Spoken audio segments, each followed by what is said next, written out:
Jangan senang dulu buat kalian yang eligible keep kuliah SNBP, dan jangan berkecil hati juga buat kalian yang belum eligible. Ini cara paling realistis untuk menyikapinya versi aku. Buat kalian yang eligible maupun non eligible, tonton videonya sampai habis. Makin kesini itu update regulasi itu nggak bisa diprediksi guys, banyak efisiensi dan lain sebagainya yang bahkan mepet banget pengumuman dan ketentuan yang baru ini. Jadi mau sekarang kita harus mulai cari yang pasti-pasti dulu aja guys. Pertama, buat kalian yang eligible maupun non eligible sekarang, kalian itu belum sah sebagai penerima KIP kuliah sampai nanti penetapan sekitar bulan Oktober, setelah semua jalur masuk PTN atau PTS itu sudah ditutup.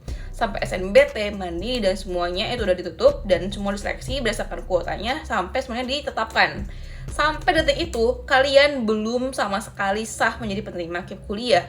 Tapi mungkin yang eligible tuh peluangnya lebih tinggi untuk terima kali ya. Cuma jangan berharap dulu ya guys, karena takutnya nanti ada peraturan baru lagi gitu gimana. Jadi yang pertama, buat kalian yang eligible dulu nih, masih banyak yang harus kalian lakuin seleksi ke depannya di beberapa hal ini. Mulai daftar ulang, verifikasi, dan lain sebagainya tergantung kampus. Bahkan ada yang wawancara sampai survei rumah secara offline. Dan kalian harus banget penuhin itu, ikutin seleksinya sesuai ketentuan kampus kalian masing-masing. Tapi saat yang bersamaan, karena kalian itu belum keterima sah menjadi penerima KIP kuliah, maka kalian juga masih bisa untuk mendapatkan beasiswa lainnya dong. Kan suka ada yang bilang buat anak KIP kuliah gak boleh daftar beasiswa lain gitu kan. Cuma posisinya sekarang itu belum sah loh, dan kalian tuh masih berhak untuk mendaftar atau mencari backup plan lain juga. Jaga-jaga nanti di masa depan ada regulasi baru lagi, atau setelah kalian mengikuti seleksi ternyata nggak lolos lagi, atau bahkan kuotanya dipangkas dan lain sebagainya, kita nggak tahu apa yang terjadi di masa depan.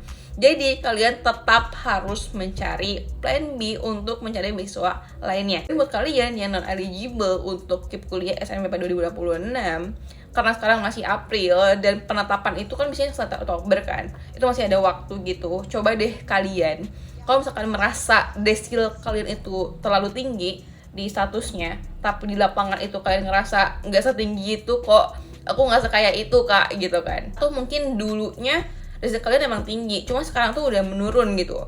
Jadi perlu dilakukan update kan. Coba kalian ajuin dulu penurunan desil ke pemerintah setempat di kota kalian, biasanya ke bansos gitu.